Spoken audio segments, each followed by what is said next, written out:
Hello friends, welcome to Creative Medicine.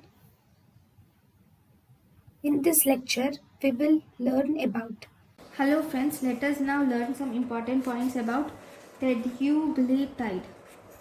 What is teduglitide? Teduglitide is a GLP-2, that is glucagon-like peptide 2 analog, which is used in the treatment of short bowel syndrome.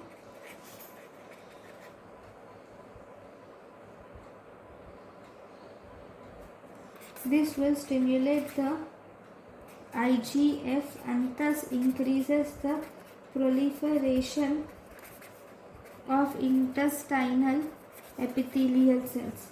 Now, because it causes the proliferation of intestinal epithelial cells, it can cause side effects like nausea, vomiting, then it can cause abdominal pain and intestinal cancer. Okay, thank you for watching. Thank you and thank you for watching.